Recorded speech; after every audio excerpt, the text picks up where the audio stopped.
Pernahkah kamu bertanya, mengapa sosok Bung Karno, presiden pertama kita, justru menghilang dari buku sejarah sekolah? Mengapa pidato-pidatonya tak pernah diajarkan, hanya disinggung sekilas, lalu dilupakan? Apakah ada sesuatu yang sengaja disembunyikan? Hari ini, kita buka tabir yang sudah terlalu lama ditutup.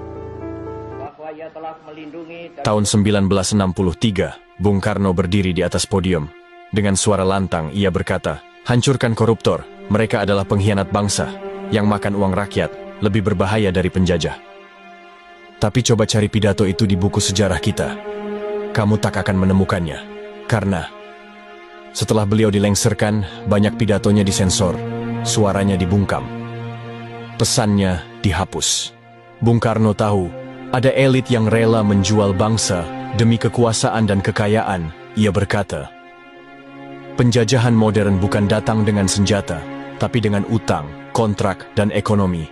Dan lihatlah sekarang, sumber daya kita dikeruk, utang menggunung, korupsi tak kunjung henti."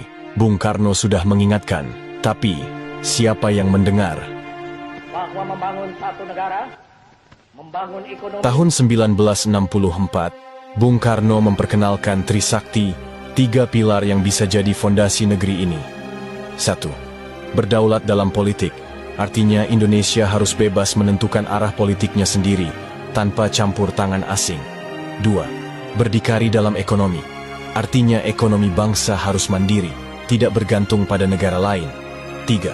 Berkepribadian dalam kebudayaan, artinya bangsa Indonesia harus bangga dan menjaga identitas budayanya sendiri. Tapi setelah beliau jatuh, Trisakti ikut dikubur.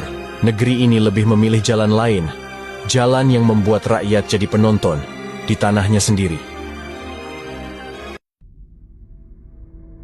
Neokolonialisme adalah penjajahan gaya baru. Bukan dengan senjata, tapi lewat ekonomi, utang, dan budaya asing. Bung Karno melihat ini lebih berbahaya karena sifatnya halus, tapi menghancurkan kedaulatan bangsa. Ia menyerukan agar Indonesia tidak tunduk pada kepentingan asing, tidak tergantung pada utang luar negeri, dan mampu berdiri di atas kaki sendiri. Pesan ini relevan hingga kini, saat kekayaan alam dikuasai asing, dan kebijakan ekonomi sering dipengaruhi pihak luar. Di forum dunia, Bung Karno pernah mengguncang PBB dengan pidatonya, "To build the world anew", yang artinya membangun dunia kembali. Ia tak takut, ia melawan kekuatan global, tapi justru karena itulah, ia dijatuhkan, dituduh, dikucilkan, dibungkam, tanpa pernah diadili secara hukum. Setelah Orde Baru berkuasa, sejarah ditulis ulang. Bung Karno dijadikan bayang-bayang, pidatonya dipotong, rekamannya hilang. Generasi muda hanya tahu, dia presiden pertama. Padahal, Bung Karno adalah proklamator, visioner, pemimpin gerakan dunia ketiga, pejuang sejati. Sejarahnya dimutilasi, supaya kita lupa siapa dia sebenarnya.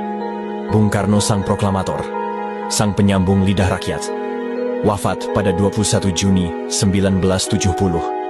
Tapi, yang menyakitkan bukan sekadar wafatnya, tapi bagaimana seorang pendiri bangsa justru meninggal dunia dalam pengasingan, dibungkam, dilarang bicara, dilarang muncul di media. Ia tidak lagi punya panggung, tidak lagi diberi ruang di negeri yang ia perjuangkan dengan darah dan air mata. Penyakitnya dibiarkan, kesepian mengurungnya.